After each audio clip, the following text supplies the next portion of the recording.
à tous et à toutes, j'espère que vous allez bien. Je suis quant à moi très heureuse de vous retrouver pour cette nouvelle vidéo qui sera un bilan créatif du mois d'avril et du mois de mai où je vais seulement parler de tricot parce que je n'ai eu envie de faire rien d'autre que du tricot sur ces 2 derniers mois. Donc il n'y aura absolument pas de broderie, crochet, couture, qui restent des choses que j'aime faire mais auxquelles je n'ai absolument pas touché ces dernières semaines. Je préfère vous prévenir aussi que je suis assise devant une très belle baie vitrée et que le soleil joue à cache-cache, donc ça va être aussi une vidéo aux 1001 variations de luminosité. Vous êtes prévenus. Je vais commencer immédiatement avec mes projets terminés et le premier projet que je vais présenter, j'en ai déjà parlé plusieurs fois et vous m'avez déjà vu le porter en vlog, vous avez peut-être même déjà vu passer un post à son sujet sur Instagram. Donc pour les personnes que ça intéresserait moins, n'hésitez pas surtout à avancer un petit peu dans la vidéo, promis, par la suite je vais parler d'autre chose. Pour les autres que ça intéresse toujours, je vais bien évidemment parler de mon magnifique pull Henri qui est un modèle d'Aurélie Tixier ou Aurélie la Poule sur Instagram que j'ai absolument adoré tricoter. C'est un modèle que j'ai tricoté avec 2 fils tenus ensemble, un premier de chez Sandnes Yarn qui était un mohair que j'avais acheté pendant mes vacances en Norvège et un deuxième fil qui était un fil de chez Holst Yarn composé de coton et je ne sais plus quoi, de laine peut-être, c'était un mélange coton et laine peut-être, je ne sais plus exactement. Toujours est-il que ça a fait un fil au final qui était assez fin, les 2 tenus ensemble c'était peut-être même un petit peu plus fin que du fingering et ça a fait un super rendu extrêmement léger, extrêmement fluide qui est super agréable à porter et en même temps le mohair apporte quand même une petite touche de chaleur qui n'est pas désagréable ma foi pour les journées un petit peu plus fraîches de printemps. C'est un pull que j'ai donc déjà énormément porté et que j'ai adoré d'une part tricoter et que j'adore d'une deuxième part porter puisque j'ai du mal à le quitter. Je suis aussi extrêmement satisfaite de mon choix de laine parce que j'avais acheté un mohair qui avait des reflets un petit peu rosés et donc je m'étais dit qu'il fallait que je le mélange avec une laine qui était claire et complètement unie pour que le mohair puisse vraiment prendre toute sa place et que les couleurs du mohair puissent vraiment s'exprimer parce que le reflet rosé était vraiment très discret et je trouve que c'est complètement le cas. Donc en fonction de la lumière, en fonction du soleil, etc., eh bien on aperçoit des subtils reflets rosés, il prend une teinte plus ou moins rosée en fonction de la luminosité et je trouve que c'est vraiment très très joli. Pour ce pull, rien de très difficile dans le patron si, contrairement à moi, vous lisez bien les instructions. Donc c'est un patron qui se tricote du bas vers le haut. On commence par monter nos côtes et puis ensuite on tricote en rond jusqu'aux emmanchures où on va séparer le devant et le dos. On vient ensuite tricoter un volant qu'on rajoute ensuite sur le devant et qu'on tricote en même temps que les mailles du devant. Et puis on va monter notre devant en faisant une séparation au niveau du col pour monter les 2 côtés au niveau des épaules. Et bien évidemment on fait pareil au niveau du dos sauf que la séparation se fait plus tard parce que le col va monter plus haut. Donc dans le patron il me semble qu'il est préconisé de commencer par le dos, ce que j'ai dû faire, et ensuite de monter le devant, sauf que quand j'ai monté mon devant j'ai fait ma séparation entre les 2 parties des épaules trop tôt, ce qui fait que j'avais un col qui descendait beaucoup trop bas. Et bien évidemment je m'en suis aperçue qu'au moment où j'ai commencé à relever mes mailles pour tricoter mon col et à tricoter mes côtes, où j'avais vraiment un col qui descendait très bas sur le devant, ce qui était assez peu saillant. D'ailleurs je pense que c'est la partie que vous avez vue dans mon vlog créatif où j'en parlais, je vous avais montré que j'avais terminé de tricoter le dos et le devant de ce patron et que j'avais rejoint les épaules. Et bien j'ai dû tout défaire, donc j'ai dû défaire mes coutures invisibles au niveau des épaules, défaire mes demi-devants là jusqu'au moment où je tricotais encore en aller-retour sur toute la largeur du pull pour monter un petit peu plus cette partie là avant de séparer pour que ça fasse un col qui soit plus saillant et qui soit surtout plus près du cou parce que sinon c'était vraiment pas très joli. Une fois que j'ai eu réparé cette petite bêtise là parce que j'avais mal lu mon patron et que j'avais pas exactement compris quand est-ce qu'il fallait qu'on sépare les demi-devants, vraiment rien de compliqué, j'ai tapé sur internet sur YouTube pour trouver un tuto pour faire les coutures invisibles au niveau des épaules et franchement je trouve que je m'en suis plutôt bien sortie. Alors j'ai peut-être un tout petit peu trop serré mes coutures mais une fois portée je trouve que ça se voit pas du tout. Et ensuite pour les manches, vraiment rien de compliqué, on vient relever des mailles tout autour des emmanchures, on tricote en rond nos manches en respectant le motif qui est indiqué dans le patron, on fait des diminutions au niveau j'allais dire du poignet, mais non, au niveau du bout de l'emmanchure et ensuite on termine avec des côtes, enfin bref, rien de sorcier, vraiment extrêmement simple. Donc voilà, la seule petite difficulté que j'ai eue et qui était entièrement de ma faute, c'est au niveau de la séparation des deux demi devant où j'ai séparé trop tôt et mon col tombait trop bas. En dehors de ça, vraiment extrêmement simple à tricoter, super facile à faire. Le motif se retient extrêmement bien aussi, il se répète sur 6 rangs je crois, donc ça va très très vite pour le retenir, on n'a plus du tout besoin de regarder la grille, enfin, c'est vraiment rien de compliqué, c'est un jeu de jeter, donc vraiment très très facile. Et ça monte relativement vite aussi parce qu'on le tricote en aiguille, j'ai pas envie de dire de bêtises mais je crois que c'est en aiguille 4 qu'on le tricote. Je vérifierai, mais bon, ça se tricote avec des aiguilles qui sont relativement grosses, donc ça monte assez vite aussi, ce qui fait que c'est très motivant. Et je trouve que ça a un tombé quand on choisit la bonne laine qui est vraiment très très saillant. J'ai tricoté la plus petite taille, alors je sais que les patrons de Aurélie sont réputés pour tailler assez grand et assez large, et j'avais envie de quelque chose qui soit un peu loose mais qui soit pas non plus vraiment très très très large. Donc j'ai tricoté la plus petite taille et c'est exactement le tombé que je voulais, sachant que je suis loin d'être une taille 34. Donc si vous faites une petite taille, sachez que voilà, ça taille quand même relativement grand, même pour la plus petite des tailles. Le deuxième projet terminé que je vais vous présenter est le châle Tibesti de Bérangère Caillot, que j'ai tricoté en un peu plus de 2 semaines, ce qui est un rythme extrêmement rapide pour moi, tout simplement parce que j'avais décidé de mettre tous mes autres projets en attente quand je l'ai commencé, par peur de tricoter simplement quelques rangs et de me dire je vais le poser, je vais reprendre un autre projet et de ne jamais y revenir. Donc pour éviter ça, j'avais tout mis en attente. Et au moment où j'ai commencé à le tricoter, j'ai eu une espèce de folie tricot. Donc ça a été extrêmement vite et j'ai réussi à le terminer super rapidement. Je suis très contente du résultat. C'est mon premier châle tricoté. Je sais pas si j'ai choisi le modèle le plus facile pour tricoter ce premier châle. Il n'y avait rien d'extrêmement difficile dans les explications, mais c'est vrai que c'était un patron qui nécessitait qu'on soit concentré en permanence et d'avoir vraiment les explications sous les yeux parce qu'à chaque rang il y avait quelque chose de différent à faire, ça changeait tout le temps. Donc il fallait vraiment avoir le patron sous les yeux, écrire où on en était quand on avançait pour pouvoir vraiment progresser, mais en dehors de ça, tous les points qui étaient employés dans ce châle étaient relativement faciles. Je l'ai tricoté avec les superbes laines de chez Inès Green Yarn, c'était son coloris Tipsy Love du mois de février que je vous avais aussi présenté en vidéo et j'avais choisi d'utiliser ces coloris avec ce modèle justement pour que le travail de teinturière puisse prendre toute sa place puisque c'est un modèle qui se caractérise par une succession de points texturés et donc le coloris pouvait vraiment s'exprimer à travers ce modèle et je trouve que l'association des deux est vraiment très réussi. Pour tricoter ce patron, on commence par une pointe et ensuite on vient faire des augmentations d'un seul côté du modèle et on vient également réaliser les différents points texturés qui sont une alternance de points mousse, de jersey, de côtes brisées peut-être. Ce sont des côtes un petit peu spéciales où il y a une manipulation à faire. Il me semble que c'est un jeu de mailles tricotées, mailles glissées pour créer des côtes qui sont vraiment très très moelleuses. Je ne sais pas si ce sont des côtes brisées, mais il me semble avoir entendu ce terme, donc c'est celui-là que je vais utiliser, mais n'hésitez pas à me corriger si jamais je me trompe. Et nous avons également des naupes.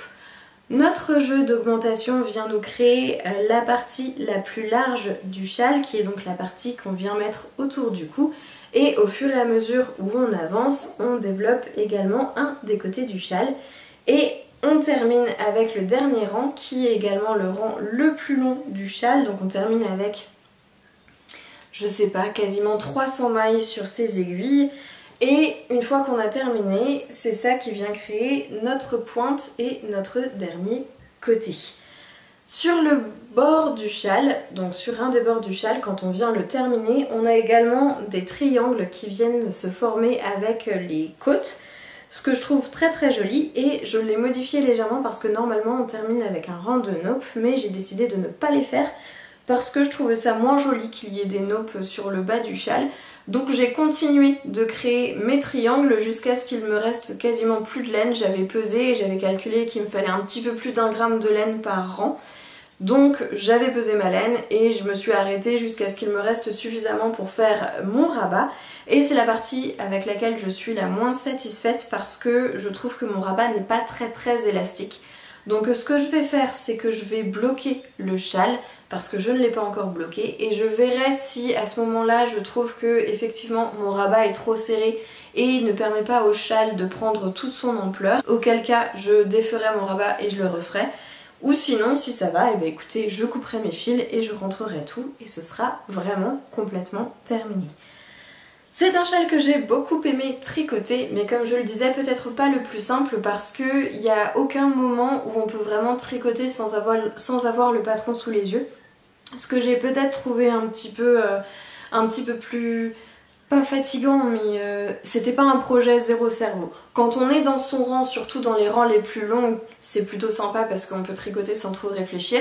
Mais à la fin de chaque rang, moi j'avais vraiment besoin de retourner au patron pour voir ce que j'allais faire ensuite. J'ai pas du tout réussi à retenir le motif parce que ça se répète sur, je sais pas, 80 rangs où c'est différent à chaque fois. Donc c'est vrai qu'il fallait avoir le patron sous les yeux. Après, le seul truc que j'ai à peu près réussi à retenir, c'est tous les combien de rangs il fallait faire les augmentations. Ce qui fait que c'est pour ça que j'ai pu les poursuivre au niveau des triangles du bas. Continuer mes triangles un petit peu plus longtemps, ça j'avais réussi à comprendre comment ça fonctionnait. Et donc j'ai réussi à poursuivre un petit peu le motif des triangles. Mais sinon pour tout le reste du châle, j'avais vraiment besoin du patron. Donc c'est pas le châle le plus... Enfin j'imagine qu'il y a des patrons de châle qui sont plus intuitifs. Et une fois qu'on a compris comment ça fonctionnait, c'est plutôt facile de continuer sans avoir vraiment les yeux rivés sur le patron à chaque rang. En dehors de ça, c'est vraiment un modèle que j'ai apprécié tricoter. Je trouve que l'association, comme je le disais, des laines et du modèle est vraiment très sympa. En plus, ça rend quelque chose d'assez grand. Là, il n'est pas encore bloqué, mais déjà, voilà, ça permet d'avoir quelque chose d'assez chaud autour du cou. Donc je pense que pour les périodes un petit peu plus fraîches, ce sera absolument parfait.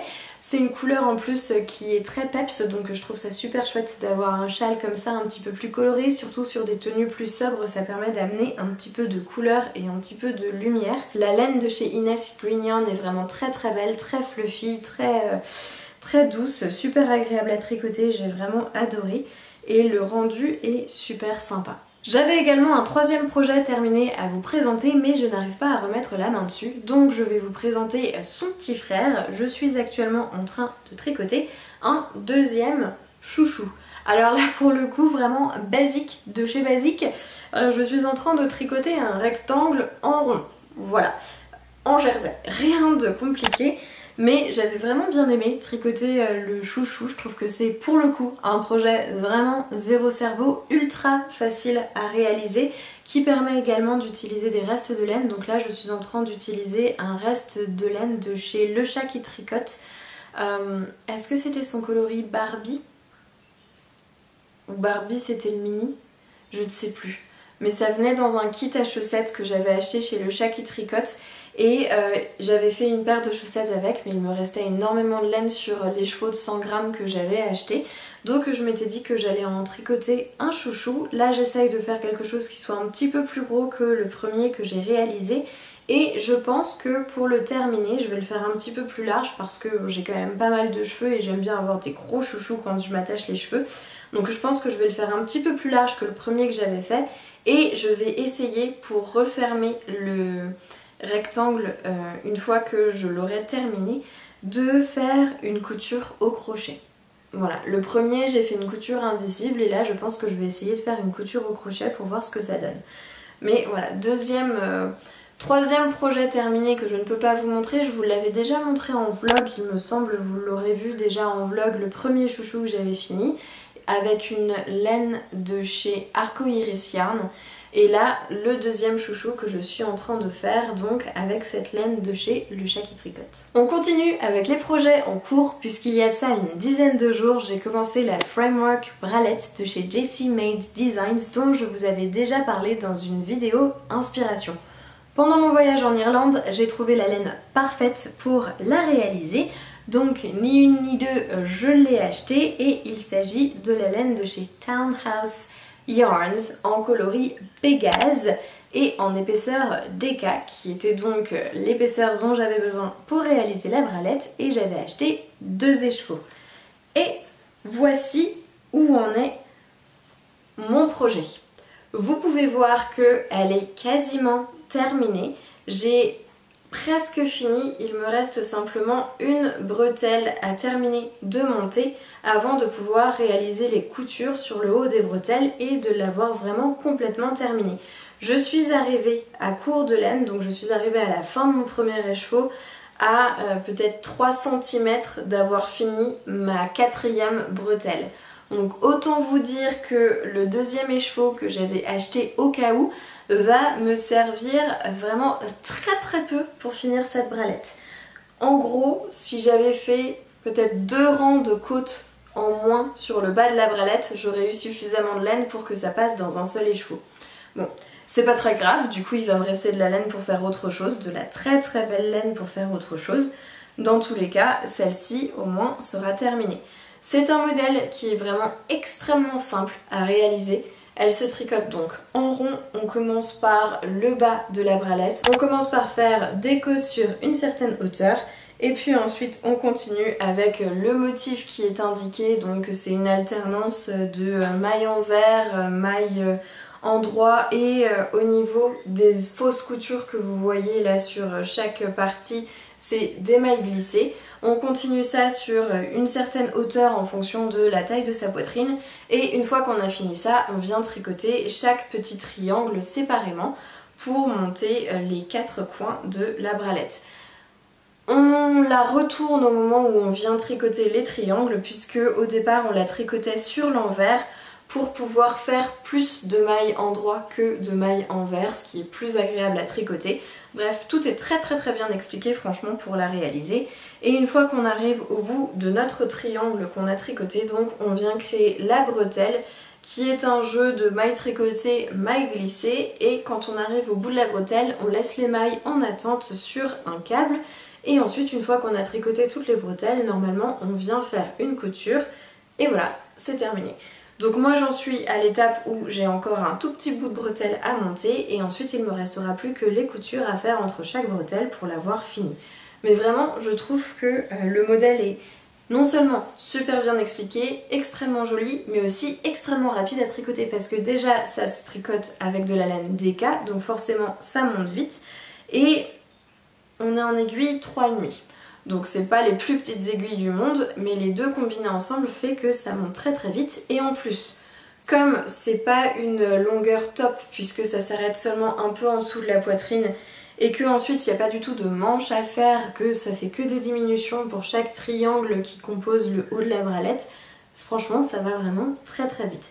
Donc modèle extrêmement agréable à tricoter, la laine est superbe, j'adore le coloris, avec tous ces reflets de bleu clair, de mauve, un tout petit peu de rose et ces toutes petites pointes de couleurs un petit peu fluo qui viennent la parsemer. Je trouve que c'est vraiment très beau et j'ai hâte de pouvoir la terminer. Et j'aurais pu la terminer déjà il y a de ça 2 jours, mais il fallait que je mette mon écheveau en cake et voilà, flemme. Donc c'est pas encore fait, mais une fois que je me serai motivée à mettre cet écheveau en cake, ça devrait avancer très vite pour la fin. Les 2 derniers projets en cours, encore actifs sur mes aiguilles, sont des projets que je vous ai déjà présentés et qui ont un tout petit peu avancé, donc je vais vous parler un petit peu de mes légères avancées sur ces projets. Et le premier est la blouse Charles de chez Colibri by Johanna. Je vous l'avais déjà présenté où je vous disais que j'avais terminé le corps et j'avais fait l'encolure et il me restait les manches à tricoter. J'ai donc avancé sur ma première manche. Cependant, je m'étais arrêtée assez rapidement sur le tricot de la manche parce que j'avais tricoté en Magic Loop et en fait au niveau de mon changement d'aiguille, ça me créait des jours dans ma laine, ce qui faisait que c'était pas du tout joli malgré le fait que j'essayais de serrer un maximum. Ça faisait quand même des jours dans la laine et on les voit encore là parce que j'ai pas défait, j'aurais peut-être dû défaire pour reprendre. Mais bref, voilà, je m'étais arrêtée en me disant il me faut des aiguilles plus petites, il faut que je tricote les manches en mini circulaire parce que ça me permettra de les tricoter de manière plus uniforme et de pas avoir le problème de mon changement d'aiguille qui me crée ces jours vraiment assez disgracieux sur la manche. Donc il était resté en stand-by pendant un assez long moment et il y a de ça un peu plus d'un mois, j'ai passé une commande de laine et j'ai donc réussi à trouver mes aiguilles, mes mini circulaires, j'en ai profité pour les acheter et j'ai donc pu avancer sur ma manche. Je n'ai toujours pas terminé parce que j'avais envie de tricoter d'autres choses, j'avais envie de tricoter de nouveaux projets, mais c'est un projet qui me plaît toujours autant que j'ai vraiment envie de terminer un jour. Et l'idée ce serait que effectivement je puisse me motiver pour avancer sur les manches. J'avais laissé aussi le bas de mon pull en attente, donc c'est pas vrai en fait, je vous ai dit que j'avais terminé le corps, mais non, c'est pas vrai. J'avais laissé le bas de mon corps en attente parce que j'étais pas trop certaine de la quantité de laine que les manches allaient me prendre et je voulais pas arriver à court. Donc j'avais laissé le bas en attente, mais dans tous les cas il me resterait pas beaucoup de rayures à faire pour que ça ait une longueur... Quel est le mot que je cherche ? Une longueur normale. Normalement il est assez court, il est censé être porté relativement crop. Donc même si je voulais le porter relativement crop, je pourrais m'en tirer en l'arrêtant ici et en faisant simplement les côtes. Parce que là déjà il a une longueur qui est relativement respectable. Mais si jamais je voulais l'allonger un petit peu, ce que je savais pas trop si je voulais faire ou pas, je me mélange dans mes explications, c'est pas clair du tout. Si je décide de le porter crop, je pourrais l'arrêter à ce niveau-là en termes de longueur de corps et commencer directement mes côtes. Mais je trouvais que ça faisait quand même un petit peu court et j'aurais bien rajouté peut-être 2 rayures. Mais je n'étais pas certaine d'avoir suffisamment de mérino pour le faire, donc je m'étais dit qu'il fallait que j'avance d'abord sur mes manches. Et une fois que j'aurai terminé mes manches, je pourrai voir s'il me reste suffisamment de laine pour rajouter quelques rayures et lui rajouter un petit peu de longueur avant de le terminer. Je pense que c'est plus clair comme ça. Sachant que comme c'est des rayures de point mousse en mérino, on peut peut-être jouer au blocage en l'étirant un petit peu et en gagnant un petit peu de longueur, donc c'est pour ça que j'avais choisi de l'arrêter à ce niveau-là, en me disant que dans tous les cas, même si il me manquait un peu de mérino pour rajouter une rayure, je pourrais toujours jouer au blocage en étirant un petit peu mon tricot. Voilà. Que dire de plus sur ce modèle? Je le tricote dans les laines de chez Liz Taylor, donc c'est du mohair et du mérino, c'est une alternance de rayures entre les deux. Pour les rayures de mohair, on fait du point mousse. Pour les rayures de mérino, on fait du jersey. Ce qui crée non seulement une alternance de texture, mais en plus une alternance de points, ce que je trouve vraiment très très joli. C'est un modèle qui normalement serait plus pour le printemps, donc même si je le termine là dans les semaines qui viennent, c'est pas forcément quelque chose que je vais beaucoup porter sur les mois qui arrivent. Mais ce serait chouette de l'avoir terminé pour pouvoir le remettre... à l'automne prochain peut-être et avoir une couleur un petit peu gaie encore à porter, même si c'est plus une couleur de printemps, mais bon, dès qu'il recommencera à faire un petit peu plus frais, non pas que je souhaite qu'il recommence à faire frais, hein. Entendons-nous bien, là on a eu 2 superbes journées où il a fait chaud, où on a pu ressortir les tenues d'été. Moi je n'attends que ça, hein, qu'il commence à faire beau, à faire chaud et qu'on puisse vraiment avoir l'impression que les beaux jours sont arrivés, parce que la pluie tous les jours, ça pèse sur le moral. Le dernier projet actif que j'ai sur mes aiguilles, ce sont mes chaussettes de chez Marie-Claire Idé, dont je vous ai déjà parlé. Je vous avais dit que j'avais tricoté les 2 tiges déjà en entier et qu'il me restait donc les talons et le pied à tricoter. Et pour une des chaussettes, j'ai un petit peu avancé puisque j'ai tricoté le talon qui est donc un talon en rang raccourci et j'ai quand même plutôt bien avancé sur le pied. Je les ai mises en stand-by pareil parce que j'avais un petit peu moins envie de tricoter des chaussettes ces derniers temps et surtout que j'avais vraiment envie de faire ma bralette, et avant j'avais vraiment envie de faire mon châle, donc c'est des projets que j'ai un petit peu mis en attente. Et aussi parce que j'avais pas du tout envie de faire le talon en raccourci. Alors j'ai utilisé un tuto de chez Clos Tricot, ça s'est beaucoup mieux passé pour moi pour réaliser ce talon. Mais une nouvelle fois, j'ai un petit trou au niveau de la jointure du talon et le moment où on recommence à tricoter en rond. Donc je sais pas trop ce que j'ai mal fait à cet endroit-là. Mais en gros, au moment où on rejoint son tricot en rond, elle explique quel fil il faut reprendre en fonction de ce qu'on tricote. Sauf que moi, comme j'ai un motif, j'ai dû me dire ah oui mais non, si je fais ça, ça va pas aller, donc je vais plutôt essayer comme ça, et voilà, ça n'a pas fonctionné, donc ça m'a créé un petit trou. Mais encore une fois, flemme de revenir en arrière et de tout défaire parce que j'étais repartie. Donc écoutez, tant pis, il y a un côté qui est plutôt bien réalisé, où j'ai pas ce trou, où c'est plutôt joli. L'autre côté, j'ai un petit trou, mais c'est pas non plus catastrophique.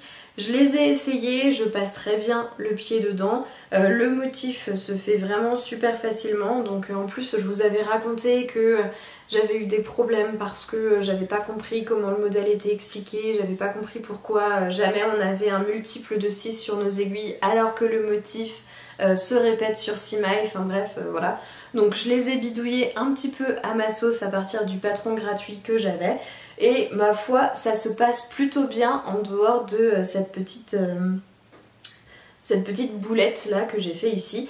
Mais bon, c'est comme ça aussi qu'on apprend, hein. C'est des talons que j'avais jamais fait jusqu'à maintenant. Je les ai fait pour la première fois sur mes chaussettes Amour de chaussettes de chez Stone Knits, et alors j'avais pas du tout aimé la manière dont c'était expliqué sur ce patron là. J'ai essayé une autre manière. Là je me suis aperçue que j'avais fait une manipulation qui n'allait pas, donc pour la deuxième chaussette il faudra que je fasse différemment. Mais écoutez, dans l'ensemble il y a quand même du progrès par rapport au premier que j'ai fait. Et puis elles se termineront, je sais pas quand, je les reprendrai quand j'en aurai envie, ou alors quand j'ai besoin de tricoter, enfin quand j'ai envie de tricoter en voiture par exemple, mais que j'ai envie d'emmener qu'un tout petit projet ou ce genre de choses, peut-être que je prendrai celle-ci et que je m'y remettrai. De les voir comme ça, je me dis ah ouais, ce serait quand même sympa de les avancer, de les terminer, parce que vraiment elles sont super jolies, ça va être super sympa une fois que c'est terminé. Mais quand je vois tous les autres projets que j'ai, c'est pas forcément celle vers lequel je me tourne le plus facilement. Je vous ai présenté tous les projets actifs sur mes aiguilles en ce moment, et je vais maintenant passer aux acquisitions laineuses de ces 2 derniers mois, et j'ai été franchement plutôt raisonnable. La première laine, la première pelote de laine que je vais vous présenter, c'est une pelote de chez Lang Yarns dans la qualité Jaoul Super Wash, qui est ce rose fluo extrêmement pétant, qui est le coloris 83 03 85. Je ne sais jamais quand je lis les numéros des coloris de chez Jaoul si c'est seulement les premiers chiffres ou seulement les derniers qu'il faut que je donne, parce qu'il me semble que il y a un truc, c'est pas forcément tous les numéros ensemble qu'il faut lire. Bref, passons, petit aparté qui ne servait pas à grand chose. Toujours est-il que j'ai acheté cette pelote de laine en même temps que j'ai acheté mes aiguilles, mes mini circulaires pour finir la manche de ma blouse Charles. Donc j'ai passé commande chez la mercerie en ligne Lily Comme Tout, et j'ai acheté mes aiguilles circulaires et cette pelote de laine parce que je m'étais dit que j'aurais pu la combiner avec ma pelote d'autorayante de chez Skip Yes, la Downton, pour faire une paire de chaussettes un petit peu plus flashy. Et en fait, en voyant les deux ensemble, je ne sais pas si c'est forcément la rose fluo que j'utiliserais. Je me dis qu'en fait une violette fluo, ça aurait été peut-être plus joli en association avec cette pelote là. Alors je regrette pas du tout d'avoir acheté la rose fluo, parce que c'est certain que je l'utiliserai à un moment donné et que je la passerai dans un projet. C'est typiquement le genre de couleur qui pour des chaussettes va super bien, fonctionne très très bien, donc voilà. Mais je pense que pour tricoter avec cette laine-ci, je me dis peut-être un violet fluo, un mauve fluo, et il y en avait un d'ailleurs chez Lily Comme Tout, ça aurait peut-être été encore plus sympa. Donc pour le moment je ne me lance pas dans une nouvelle paire de chaussettes. J'attends peut-être d'avoir une combinaison qui me plaît encore plus avant de me lancer. Le deuxième achat laine que je vais vous présenter, c'est un achat que j'ai fait pendant mes vacances en Irlande. Donc je vous ai déjà présenté le coloris Pégase que j'ai acheté là-bas pour faire la framework bralette. Mais j'ai également craqué pour un deuxième coloris de chez Townhouse Yarns qui est ce superbe coloris qui est un semi-solide entre le violet et le rose. Enfin on a des reflets plus rosés dedans, mais sinon c'est plutôt un violet assez pétant que j'ai vraiment beaucoup aimé, qui est le coloris améthyste en fingering, et j'en ai pris une quantité pull parce que je me suis dit que faire un pull dans cette couleur ce serait vraiment magnifique. Alors ce sera pas un projet pour tout de suite, mais je sais que j'ai la laine qu'il me faut pour faire un pull. Alors vous me voyez là avec mes 4 écheveaux et vous vous dites mais enfin t'as un petit peu abusé là peut-être pour quantité pull, 3 écheveaux ça aurait été suffisant. Oui, mais j'ai envie de faire un pull assez loose, assez large, peut-être avec des volants, je sais pas trop encore, il faut que je réfléchisse. Je pense que ce sera peut-être quelque chose que j'essaierai de designer moi-même, voilà. Mais j'ai vu un modèle passer chez une influenceuse sur Instagram et j'ai trouvé son pull vraiment beaucoup trop beau. Il était dans ce coloris là, c'était absolument incroyable et j'ai pas vu de modèle tricot qui ressemblait.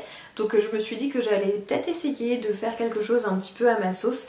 Et pour le coup, vu que j'avais envie de quelque chose d'assez large, je me suis dit que peut-être 4 écheveaux ce serait le pari le plus sûr. Parce que en règle générale, quand moi je fais un pull, j'utilise un petit peu moins de 3 écheveaux. Pour quelque chose qui est relativement près du corps.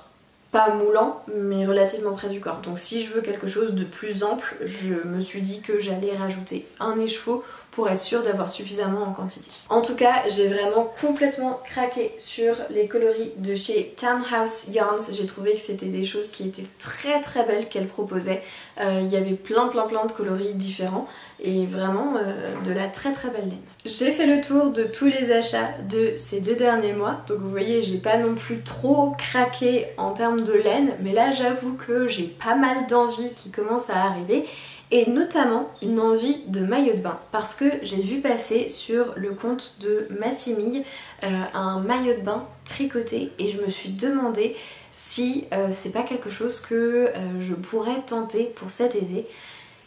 Et en même temps, je sais pas si ça pourrait fonctionner. Donc c'est un maillot de bain de chez Shamad Knitwear. Je vous mettrai le nom à l'écran ou en barre d'infos. Je sais pas si vous l'avez déjà vu passer.